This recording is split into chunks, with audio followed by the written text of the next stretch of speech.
Aviation को भी तबाह कर दिया गया है। एक और बड़ी खबर से अपने नाज़रीन को अपडेट कर रहे हैं कि भारत की अखनौर एविएशन बेस को तबाह कर दिया गया है। एक और बड़ी खबर सामने आई है और ऑपरेशन कामयाबी से पाकिस्तान फौज की जानिब से जो शुरू किया गया वो जारी है। भारत की अखनौर एविएशन बेस को तबाह कर दिया गया है और सबसे अच्छी बात यह है कि जिस तरह से वो जगहें सबसे पहले टारगेट की गई जहां से हमला किया गया पाकिस्तान पर, तो अब बड़ी खबर यह सामने आई है कि भारत की अखनौर एविएशन बेस को भी तबाह कर दिया गया है। जी मसूद रजा साहब। जी, मैं ये समझने की कोशिश कर रहा हूँ। एक्चुअली मेरा लैपटॉप भी बिजी है, मेरा फोन भी बिजी है, वरना मैं जानता कि अखनौर यानी हम कितना अंदर तक जा चुके हैं। अब तक कितने 100 किलोमीटर अंदर जाकर हम इस वक्त हमला कर रहे हैं। मुझे ये लग रहा है कि हम ज्यादा से ज्यादा दूर का फासला तय कर रहे हैं। हम अखनौर तक पहुंच गए हैं। तो ये एक ऐसी चीज लग रही है कि एक के बाद एक टारगेट हम उड़ाते चले जा रहे हैं और हम अपनी रेंज को बढ़ाते चले जा रहे हैं। तो ये अगर आप कैलकुलेट करवा सके तो जरूर देखिएगा।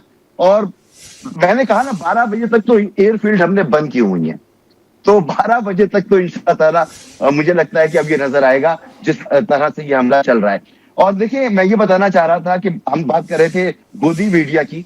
जब एक जालिम, जाबिर, बेवकूफ, अहमक, नाहंजार किस्म का सिविल डिक्टेटर, एक इंतहा पसंद, एक नासमझ इंसान जब आपका लीडर बन जाता है, आपका वजीर आजम बन जाता है, तो वो एक सेकुलर 1.5 अरब की आबादी के मुल्क की क्या जिल्लत करवाता है, कैसे उनका मुंह काला करता है। उसका कोई इस वक्त सुकून ऐसा नहीं है जो सलामत हो। मीडिया का जो उसने हाल किया है, जितनी सेन वॉइसेस थी वो मेन स्ट्रीम लेगेसी मीडिया को छोड़ चुकी हैं और वो जो बातें कर रही है, आप देखिए उसने अपोजिशन जमातों का क्या हाल किया है, उसने अदलिया का क्या हाल किया है, और अब उसने अपनी फौज को तबाह बर्बाद कर दिया, अपने डिफेंस को तबाह बर्बाद कर दिया। तो ये मोदी ने एक तारीख रकम करने की कोशिश की और वो ये तारीख ये है कि एक भारत जिसको जो राइजिंग होना था, जो शाइनिंग होना था, वो इस वक्त जिल्लत की गहराइयों में गिर चुका है।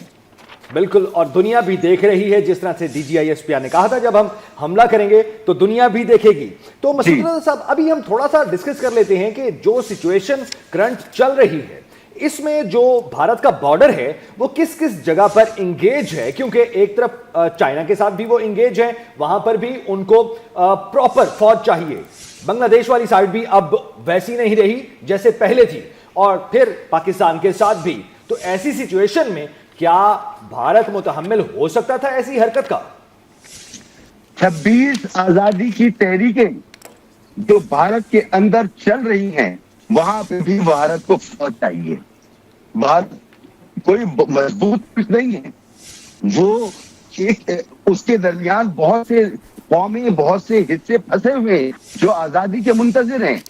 अब भारत ने हरकत कर दी है और जहां तक पाकिस्तान अब जा चुका है, इसके बाद आप यकीन करें कि भारत का कम से कम कन्वेंशनल वॉर तो दूर की बात, ये जो टेक्निकल वॉर है, अब इसके बाद अगर कुछ रहता है तो फिर वो न्यूक्लियर ही रहता है। और न्यूक्लियर जैसा उसके पास है वैसा हमारे पास है।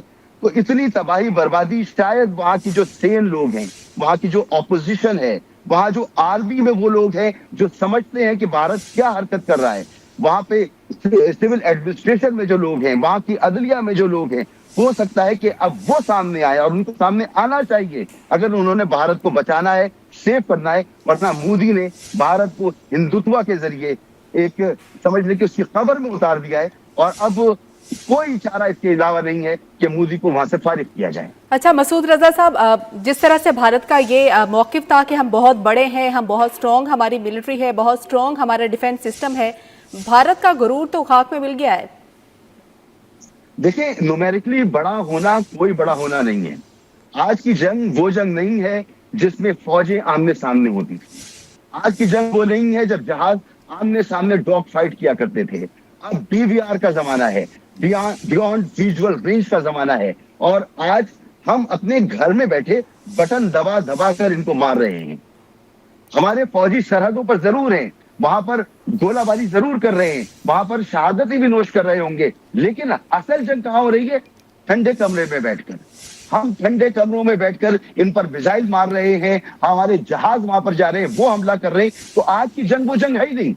आप कितना भी फख्र कर ले, जैसे अभी भाई ने मुझे बताया कि भारत के बॉर्डर पर कहां कहां फौज की जरूरत है, वहीं मैंने जिक्र किया कि वहां आजादी की तहरीकें कितनी हैं, उनके अपने अंदर के बड़े मसाइल हैं, उनके यहाँ गुर्बत भी है, उनके यहाँ नाइंसाफी भी है, जात बिरादरी के नाम पर वो समाज है, जिस समाज में जुल्म का निजाम हो, जहां पर पैसे वाला अफजल हो और जिसके पास पैसा नहीं है वो हकीर हो, वो उसको छू भी लिया जाए तो इंसान नजिस हो जाए, जहां इंसान को इंसान छूने से नजिस होता हो, ये वो माशरा है। तो वहां पर उसका बच पाना बहुत मुश्किल है उस वक्त तक जब तक वो अपनी असल आइडियोलॉजी पे ना जाए, सेकुलरिज्म की, वो अपनी असल आइडियोलॉजी पे ना जाए जो गांधी की थी, बर्दाश्त की।